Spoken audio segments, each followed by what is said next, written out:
Now we will discuss basic problems of microeconomic theory. As we have already discussed and that an economy deals with many problems and it has to perform many functions to solve these problems. इन सारे functions में से एक function है कि resources को किस तरह allocate करना है. ये function of allocation of resources is basically concerned with microeconomics. अब इस एलोकेशन ऑफ रिसोर्सेज के फंक्शन को परफॉर्म करने के लिए किसी भी इकोनॉमिक सिस्टम या किसी भी इकोनॉमी को 4 बेसिक इकोनॉमिक प्रॉब्लम्स को सॉल्व करना पड़ता है.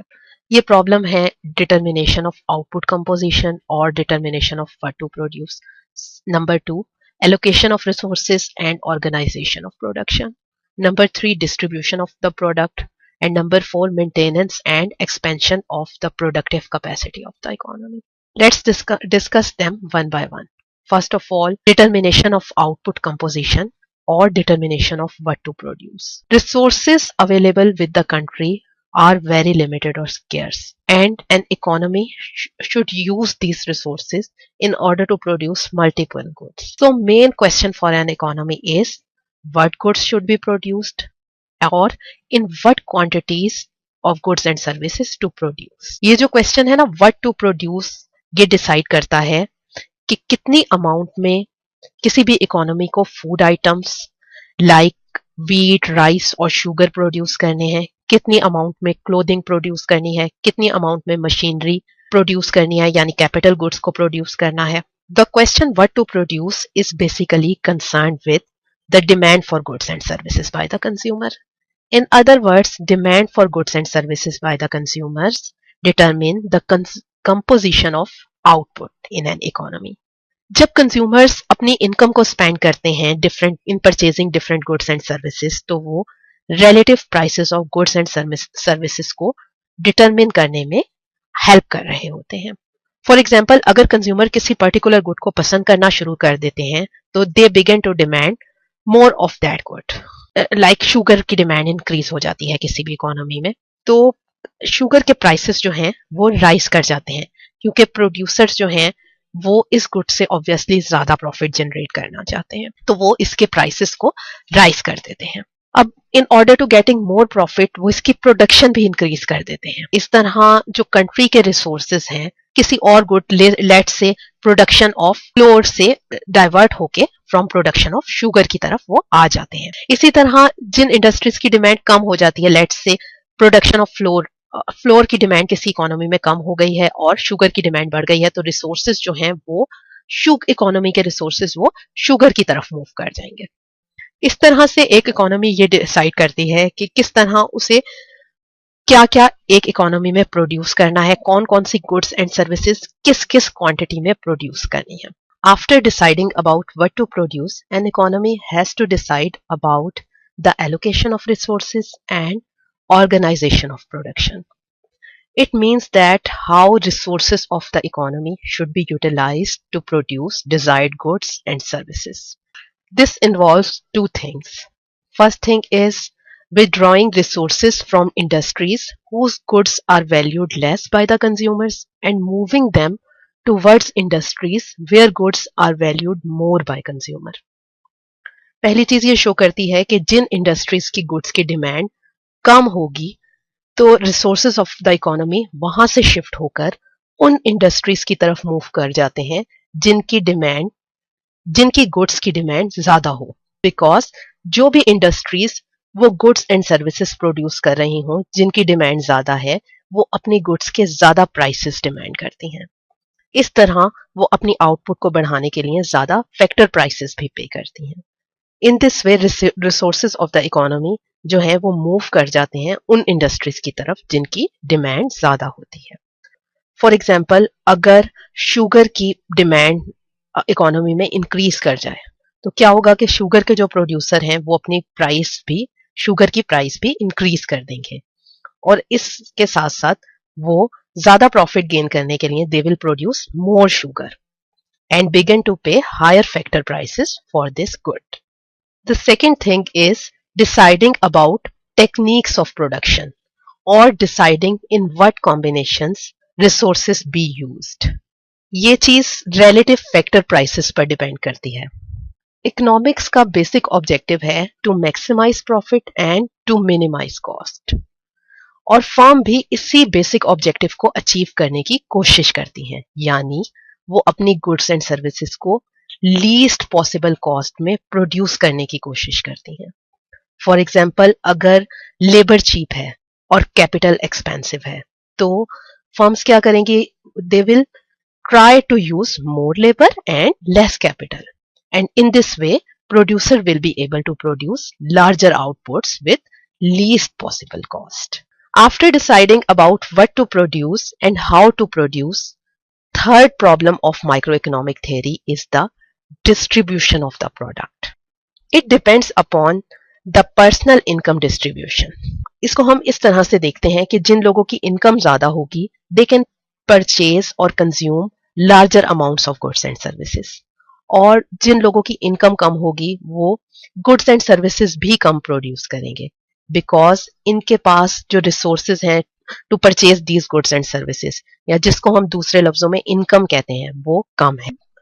इनकम कैसे किसी इंडिविजुअल की कम और किसी इंडिविजुअल की ज्यादा होती है, या वो क्या फैक्टर्स हैं जिन पर किसी इंडिविजुअल की इनकम जो है वो डिपेंड करती है। These factors are the amount of factor resources like land, labor and capital owned by the individual which he makes available for productive uses. Secondly, the factor prices received by these resources. Factor prices is the price at which the means of production like land, labor or capital are sold. The amount of factor resources made available for the productive uses by the individual multiplied by the prices of their services gives the total income received by the individuals. यानी अगर हम इन दोनों factors को multiply करें, किन दोनों factors को?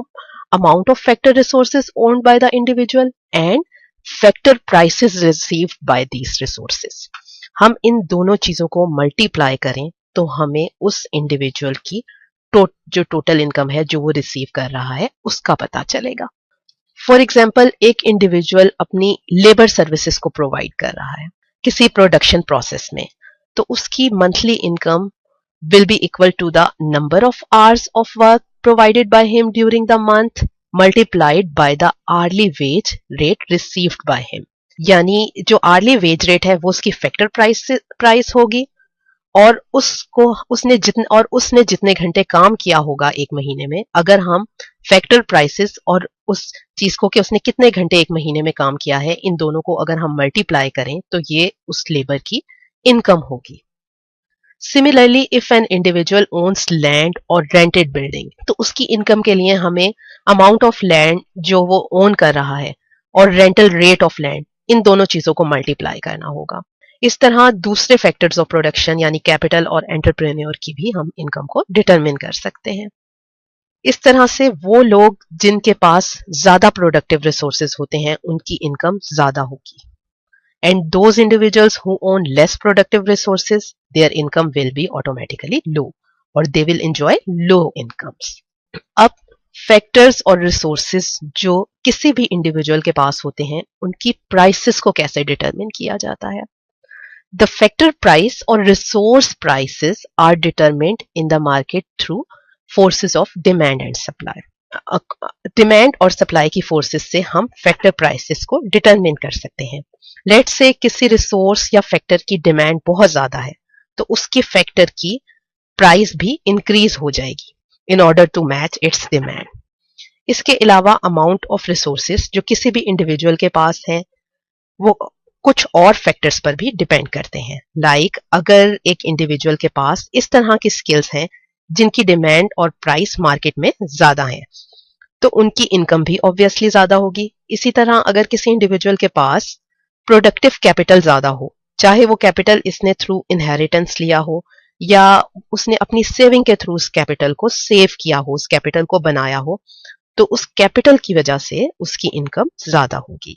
इस तरह से हमें ये बात इससे पता चली कि तमाम इंडिविजुअल्स की इनकम एक जैसी नहीं होती, बल्कि differences in income exist, and these differences in income are due to the differences in resources owned by the individual. Some people are rich and some people are poor.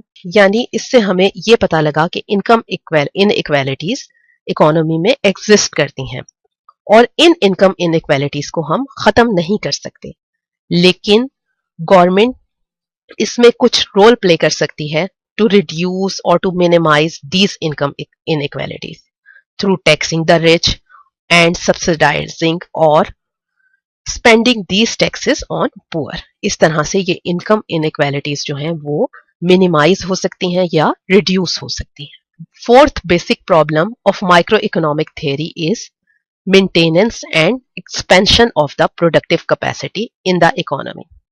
इसमें दो चीजें आती हैं, एक चीज तो है मेंटेनेंस ऑफ प्रोडक्टिव कैपेसिटी और सेकंड थिंग है एक्सपेंशन ऑफ प्रोडक्टिव कैपेसिटी, कि हम किसी भी इकोनॉमी की जो प्रोडक्टिव रिसोर्सेज हैं या प्रोडक्टिव कैपेसिटी है उसको हम किस तरह से बढ़ा सकते हैं। Maintenance of productive resources is mainly possible through the replacement of depreciated capital goods. अब ये डेप्रिसिएशन क्या है? Depreciation is actually the reduction in the value of an asset over time. जब किसी भी कैपिटल को, लेट से किसी भी मशीन को हम यूज कर रहे होते हैं तो उसकी वैल्यू या उसकी एफिशिएंसी जो है वो डिक्रीज कर जाती है with the passage of time. तो हम उसकी मेंटेनेंस को किस तरह से कर सकते हैं? Maintenance is basically possible through the replacement of depreciated capital goods. Second thing is expansion of the productive capacity. Expansion of productive capacity is possible through continuously increasing the quantities of the productive resources of the economy, like land, labor, capital and entrepreneurship. हम इनकी productive capacity को increase कर सकते हैं। For example, labour force को हम कैसे expand कर सकते हैं? हम लेबर फोर्स को एक्सपैंड कर सकते हैं through increasing population, through educating them and through enhancing the skill of these labor force. अगर स्किल्ड लेबर को ज्यादा वेजेस मिलेंगे तो उसके वजह से दूसरे लेबर्स भी अट्रैक्ट होंगे और उनमें भी ये अर्ज पैदा होगी कि हम इन स्किल्स को एक्वायर कर सकें। इस तरह लेबर फोर्स और उनकी स्किल को इनहैंस किया जा सकता है। इसी तरह प्रोडक्टिव कैपिटल को भी एक्सपैंड किया जा सकता है। हम रिसोर्सेज ऑफ द इकोनॉमी को डाइवर्ट कर सकते हैं from the production of consumer goods to the production of capital goods. इसी तरह टेक्नोलॉजी ऑफ प्रोडक्शन को भी इंप्रूव किया जा सकता है और productive resources of the economy को हम एक्सपैंड कर सकते हैं। इस तरह से ये चार बेसिक माइक्रो इकोनॉमिक प्रॉब्लम जिनको we have discussed one by one, तो इन बेसिक इकोनॉमिक प्रॉब्लम्स को थ्रू प्राइस मैकेनिज्म और through forces of demand and supply हम सॉल्व करते हैं, जैसे कि हमने अभी डिस्कस किया है। Now let's discuss the limitations of microeconomics. First limitation of microeconomics is unrealistic assumption of full employment and given general price level. Microeconomics में हम ये assume करते हैं कि there exist full employment in the economy और फिर हम ये assume करके ये डिटरमिन करते हैं कि किस तरह आउटपुट डिफरेंट फर्म्स या डिफरेंट इंडस्ट्रीज में एलोकेट की जाती है या किस तरह गुड्स एंड सर्विसेज के रिलेटिव प्राइसेस को डिटरमिन किया जाता है। लेकिन ये फुल एम्प्लॉयमेंट की assumptions जो है ये रियल वर्ल्ड में होल्ड नहीं करती। Resources are sometimes over employed and sometimes under employed, so the assumption of full employment is unrealistic. इसी तरह माइक्रो इकोनॉमिक्स ये भी एज्यूम करती है कि general price level of the economy जो है वो फिक्स्ड है या वो गिवन है और फिर जनरल प्राइस लेवल से हम रिलेटिव प्राइसेस निकालते हैं। लेकिन क्योंकि जनरल प्राइसेस हम रियल वर्ल्ड में इंक्रीज भी हो सकते हैं और डिक्रीज भी हो सकते हैं, यानी रियल वर्ल्ड में हम इन्फ्लेशन को भी फेस करते हैं और समटाइम्स डिफ्लेशन को भी फेस करते हैं। So this assumption of given general price level or fixed general price level is also unrealistic. Second limitation is failure to reflect broad picture of the economy.